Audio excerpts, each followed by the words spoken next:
നമസ്കാരം. ഇന്ന് നമ്മൾ ഡിസ്കസ് ചെയ്യാൻ പോകുന്നത് ആധുനിക ഇന്ത്യ ചരിത്രത്തിൽ, പ്രത്യേകിച്ച് സ്വാതന്ത്ര്യത്തോട് അടുക്കുന്ന ആ വേളയിൽ ഇന്ത്യൻ നാഷണൽ കോൺഗ്രസ് ശക്തി പ്രാപിച്ചതിന് ശേഷം ഗാന്ധിജി അതിൻ്റെ അമരത്തിലേക്ക് വന്നുകൊണ്ടിരിക്കുന്ന സമയത്ത് നടക്കുന്ന പ്രധാനപ്പെട്ട സംഭവ വികാസങ്ങളെ കുറിച്ചാണ്. അതിൽ ഏറ്റവും മുൻപന്തിയിൽ നിൽക്കുന്ന അല്ലെങ്കിൽ ദേശീയ ശ്രദ്ധ ആകർഷിച്ച ഒന്നാണ് ജാലിയൻ വാലാബാഗ് കൂട്ടക്കൊല. ഈ ജാലിയൻ വാലാബാഗ് കൂട്ടക്കൊല നടക്കാനുണ്ടായ സാഹചര്യം, അതിൻ്റെ കാരണം, അതിനെ തുടർന്നുണ്ടായുള്ള അതിൻ്റെ അനന്തരഫലങ്ങളൊക്കെയാണ് നമ്മൾ ചർച്ച ചെയ്യുന്നത്. എന്താണ് ജാലിയൻ വാലാബാഗ് കൂട്ടക്കൊല എന്ന് നോക്കാം. ആദ്യം ഈ കൂട്ടക്കൊലയ്ക്ക് കാരണമാകുന്ന സംഭവം നടക്കുന്നത് ഒരു നിയമത്തെ ചൊല്ലിയാണ്. അന്ന് പഞ്ചാബ് പ്രൊവിൻസിൽ സർ സിഡ്നി റൗലറ്റ് എന്ന് പറയുന്ന ഒരു നിയമജ്ഞൻ, ഒരു ലോയറുടെ നേതൃത്വത്തിൽ ഒരു കൂട്ടം വക്കീലന്മാർ ചേർന്നുണ്ടാക്കിയ ഒരു നിയമമാണ് റൗലറ്റ് ആക്ട്. ഈ റൗലറ്റ് ആക്ടിന്റെ മറ്റൊരു പേരാണ് അനാർക്കിയൽ റവല്യൂഷണറീസ് ക്രൈംസ് ആക്ട്. ഈ ആക്ടിന്റെ മറ്റൊരു പേരാണ് അനാർക്കിയൽ റവല്യൂഷണറീസ് ക്രൈംസ് ആക്ട്.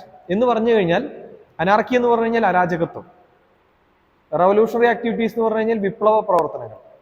അതുമായി ബന്ധപ്പെട്ട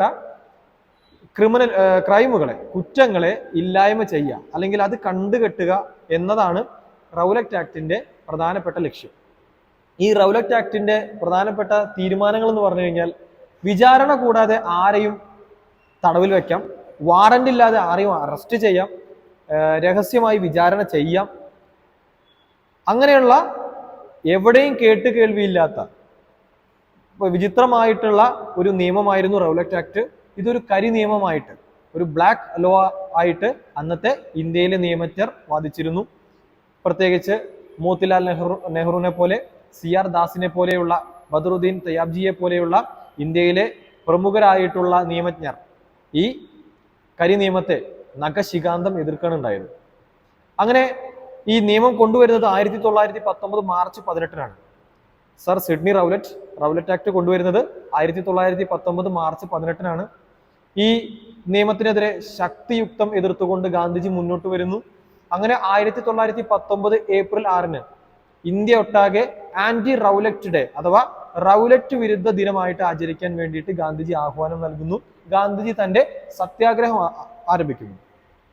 അപ്പൊ അന്ന് ഗാന്ധിജിയോടൊപ്പം അല്ലെങ്കിലും സ്വതന്ത്രരായി പ്രവർത്തിച്ചിരുന്ന കുറച്ച് വിപ്ലവ പ്രവർത്തകരും കുറച്ച് പാൻ ഇസ്ലാമിസ്റ്റുകളും, എന്ന് പറഞ്ഞു കഴിഞ്ഞാൽ ഖിലാഫത്ത് മൂവ്മെന്റിന്റെ മുൻനിരയിൽ ഉണ്ടായിരുന്ന ഡോക്ടർ സൈഫുദ്ദീൻ കിച്ചുലുവിനെ പോലെ, അല്ലെങ്കിൽ ഡോക്ടർ സത്യപാലിനെ പോലുള്ള രണ്ട് വ്യക്തികളെ 1919 ഏപ്രിൽ 10 ബ്രിട്ടീഷ് ഭരണകൂടം അറസ്റ്റ് ചെയ്യുന്നു. അവരുടെ മേലെ ചാർത്തപ്പെട്ട കുറ്റം റൗലറ്റ് ആക്ട് മുഖേനയുള്ള കുറ്റങ്ങളാണ്. നേരത്തെ പറഞ്ഞ പോലെ വാറന്റ് ഇല്ലാതെയാണ് രണ്ടുപേരെയും അറസ്റ്റ് ചെയ്തത്. അവരെ വിചാരണ ഇല്ലാതെ തടവിൽ വെച്ചു. അങ്ങനെ നമുക്കറിയാം, അറസ്റ്റ് ചെയ്താൽ 24 മണിക്കൂറിനുള്ളിൽ മജിസ്ട്രേറ്റിന് മുന്നിൽ ഹാജരാക്കണമെന്ന നിയമമുള്ള ഈ രാജ്യത്ത് 1860കളിൽ തന്നെ ആ നിയമം ഇവിടെ ഉണ്ട്. ഇന്ത്യൻ പീനൽ കോഡ് നിലവിൽ വന്ന 1860 മുതൽക്ക് തന്നെ ആ നിയമം ഇവിടെ ഉള്ളപ്പോൾ അറസ്റ്റ് ചെയ്ത് 48 കഴിഞ്ഞ് 72 മണിക്കൂറും കഴിഞ്ഞ് അവരെ വിട്ടയക്കുന്നില്ല. അപ്പൊ അതിനെതിരെ പ്രതിഷേധിച്ചുകൊണ്ട് ഒരു കൂട്ടം സ്വാതന്ത്ര്യ സമര സേനാനികൾ അല്ലെങ്കിൽ നാട്ടുകാർ ജാലിയൻ വാലാബാഗ് എന്ന് പറയുന്ന സ്ഥലത്തെ ഒരു മൈതാനത്ത് ഒത്തുകൂടാണ്. അവർ സമാധാനപരമായിട്ടാണ് പ്രൊട്ടസ്റ്റ് ചെയ്യുന്നത്, അവർ പ്രതിഷേധിക്കുന്നത്.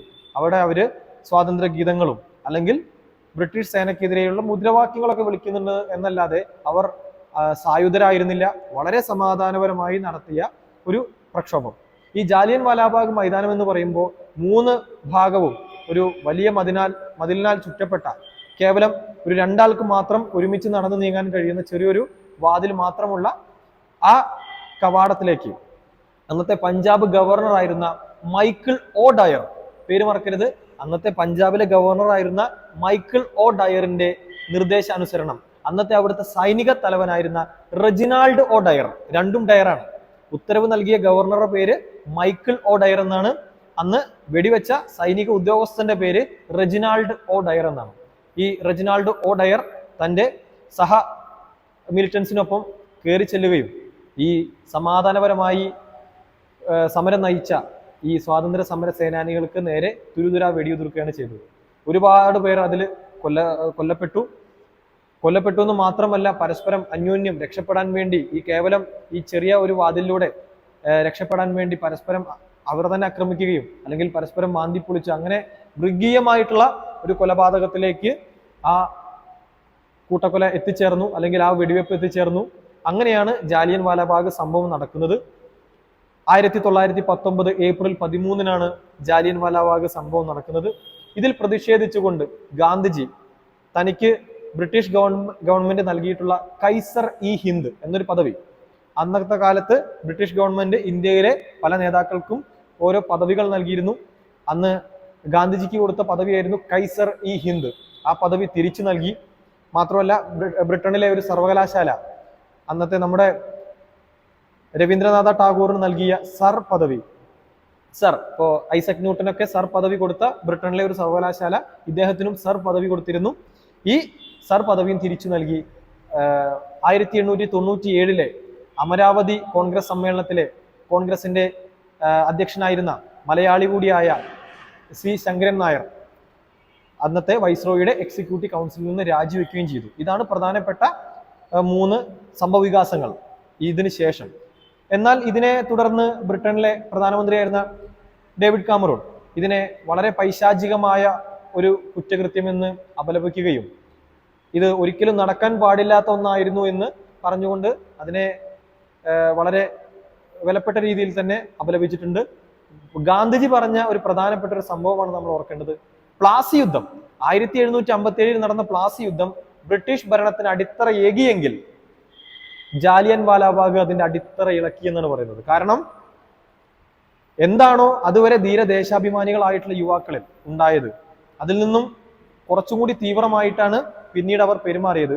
ഈ ആളൊഴിഞ്ഞ ചോരക്കറകളും കീറിയ വസ്ത്രങ്ങളും മാത്രമുള്ള ജാലിയൻ വാലാബാഗ് മൈതാനത്തിലേക്ക് ഒരു യുവാവ് കടന്നു ചെല്ലുകയും ചോരയിൽ കുതിർന്ന ഒരു പിടി മണ്ണെടുത്ത് തന്റെ പോക്കറ്റിലിട്ടുകൊണ്ട് ആ യുവാവ് അവിടെ പ്രതിജ്ഞ ചെയ്യാണ് ഇതിന് കാരണക്കാരനായ മൈക്കിൾ ഒ ഡയറിനെ വധിക്കുമെന്ന്. അങ്ങനെ 1919 നടന്ന ജാലിയൻ വാലാബാഗ് കൂട്ടക്കൊലയ്ക്ക് 1940 അദ്ദേഹത്തിന്റെ നാട്ടിൽ പോയിട്ട്, മൈക്കിൾ ഒ ഡയർ അപ്പോഴേക്കും റിട്ടയർമെന്റ് ലൈഫൊക്കെ ആയിട്ട് ലണ്ടനിൽ സുഖമായിട്ട് ജീവിക്കായിരുന്നു. അദ്ദേഹത്തിന്റെ നാട്ടിൽ പോയിട്ട് 1940 മാർച്ച് മാസത്തിൽ ഡയറിനെ വെടിവെച്ചു കൊന്ന ധീര ദേശാഭിമാനിയുടെ പേരാണ് സർദാർ ഉദ്ധം സിംഗ്.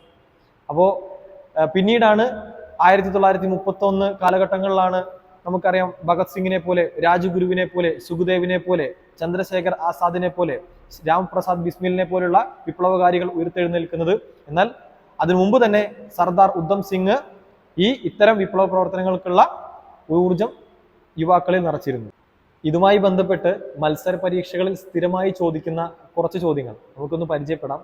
അതിൽ സ്ഥിരമായി ചോദിക്കുന്നത് അനാർക്കിയൽ ആൻഡ് റവല്യൂഷണറി ക്രൈംസ് ആക്ട് എന്നറിയപ്പെടുന്ന നിയമം ഏതെന്നാണ്. ഇത് റൗലറ്റ് ആക്ട് ആണ്. ഏത് ദിവസമാണ് ഗാന്ധിജി കരിദിനം അഥവാ ഹർത്താലായിട്ട് ആചരിച്ചത്? റൗലറ്റ് ആക്ടിനെതിരെ ഏത് ദിവസമാണ് ഗാന്ധിജി ഓൾ ഇന്ത്യ ലെവലിൽ കരിദിനമായിട്ട് ആചരിച്ചത്? അത് 1919 ഏപ്രിൽ 6 പിന്നെ മൈക്കിൾ ഒ ഡയറിനെ 1940 മാർച്ച് മാസത്തിൽ ലണ്ടനിൽ പോയി വധിച്ച സ്വാതന്ത്ര്യ സമര സേനാനി ആര്? അത് സർദാർ ഉദ്ധം സിംഗ് ആണ്. മറ്റൊന്ന്, ഈ ജാലിയൻ വാലാബാഗ് മൈതാനം സ്ഥിതി ചെയ്യുന്നത് എവിടെ? ഞാനത് പറയാൻ വിട്ടുപോയ ഒന്നാണ്. അത് പഞ്ചാബിലെ അമൃത്സറിലാണ്. അതും ചോദിച്ചിട്ടുണ്ട്. അപ്പോൾ ജാലിയൻ വാലാബാഗ് മൈതാനം സ്ഥിതി ചെയ്യുന്നത് പഞ്ചാബിലെ അമൃത്സറിലാണ്. പിന്നെ ഉത്തരവിട്ട സൈനിക ഉദ്യോഗസ്ഥന്റെ പേര്, അത് പഞ്ചാബിലെ ഗവർണർ ആയിരുന്ന, സൈനിക ഉദ്യോഗസ്ഥനല്ല ഗവർണറുടെ പേര് മൈക്കിൾ ഒ ഡയർ എന്നാണ്. എന്നാൽ വെടിയുതിർത്ത സൈനിക ഉദ്യോഗസ്ഥനാണ് റെജിനാൾഡ് ഒ ഡയർ.